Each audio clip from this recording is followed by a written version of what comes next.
ముందుగా బోరబండ డివిజన్ గురించి తెలుసుకుందాం. బోరబండ డివిజన్లో ఎవరికి ఏ పార్టీకి ఎంతమంది అనుకూలంగా ఉన్నారో తెలుసుకుందాం. సో ఒకసారి బోరబండ డివిజన్ చూస్తే దాంట్లో బీఆర్ఎస్కి 52.3% ఇక్కడ అనుకూలంగా కనిపిస్తున్నారు. తర్వాత కాంగ్రెస్ పార్టీ విషయానికి వస్తే కాంగ్రెస్ పార్టీకి 42.53% అనుకూలంగా ఉన్నారు. ఇక బీజేపీ విషయం తీసుకుంటే బీజేపీ కేవలం 4.6% మాత్రమే అనుకూలంగా కనిపిస్తున్నారు. బోరబండ డివిజన్లో అధికార కాంగ్రెస్ పార్టీతో పోల్చుకుంటే బీఆర్ఎస్కి ప్రధాన ప్రతిపక్షంగా ఉన్న బీఆర్ఎస్కి 10% మంది ఎక్కువగా అనుకూలంగా మనకు కనిపిస్తున్నారు ఈ సమయానికి. సో బీఆర్ఎస్కు అనుకూలంగా ఉన్నటువంటి అంశాలను ఒకసారి చూద్దాం. సో బీఆర్ఎస్ హయాంలో ఇక్కడ బోరబండ డివిజన్లో ఎక్కువగా అభివృద్ధి జరిగింది అనేది అక్కడ జనం నమ్ముతున్నారు. బీఆర్ఎస్ హయాంలో ఒక రోడ్లు పూర్తయినాయి, డ్రైనేజీలు పూర్తయినాయి. తర్వాత కొండ ప్రాంతం, బోరబండలో చాలా వరకు కొండ ప్రాంతం ఉంటుంది. కొండ ప్రాంతంలో అక్కడ తాగునీటి సరఫరాకి దానికోసం అనేక పనులు చేశారు. అది కూడా బీఆర్ఎస్కి ఇక్కడ కలిసి వచ్చినట్టుగా మనకు కనిపిస్తోంది.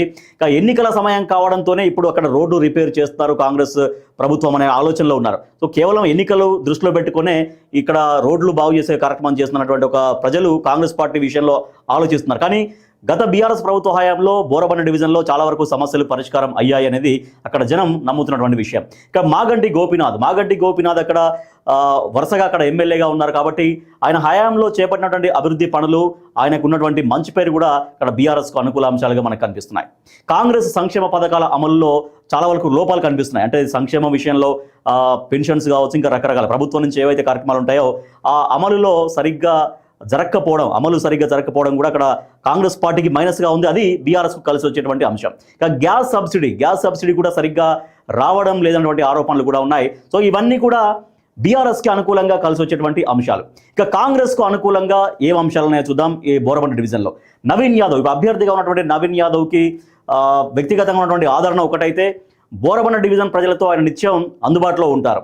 తర్వాత బోరబండ డివిజన్లో అనేక సామాజిక కార్యక్రమాలు ఆయన నిర్వహించారు. గతంలో కూడా ఆయన పాలిటిక్స్లో కొనసాగుతున్నారు కాబట్టి ఎప్పటికప్పుడు అక్కడ ప్రజలతో టచ్లో ఉంటున్నారు. అనేక సోషల్ సర్వీస్కి సంబంధించినటువంటి అనేక కార్యక్రమాలు చేసుకుంటూ వస్తున్నారు నవీన్ యాదవ్. ఇక కాంగ్రెస్ పార్టీ ప్రస్తుతం అధికారంలో ఉంది కాబట్టి అధికార పార్టీకి ఎమ్మెల్యే ఉంటేనే నియోజకవర్గం డెవలప్ అవుతున్నటువంటి ఆలోచనలో బోరబండ డివిజన్ ప్రజలు కూడా కనిపిస్తున్నారు. అది ప్లస్ పాయింట్గా మారింది. ఇక పీజేఆర్ చేసినటువంటి సేవా కార్యక్రమాలు కూడా ప్రజలు మర్చిపోకపోవడం. పీజేఆర్ అంటే కాంగ్రెస్ పార్టీకి సంబంధించినటువంటి సీనియర్ మోస్ట్ లీడర్ కాబట్టి దివంగత నేత.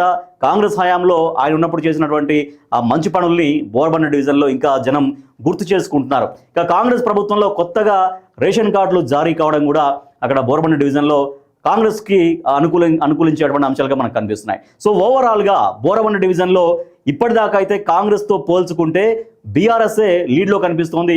ఒక 10% ఎక్కువగా బీఆర్ఎస్ వైపే మొగ్గు చూపిస్తున్నారు బోరబండ డివిజన్.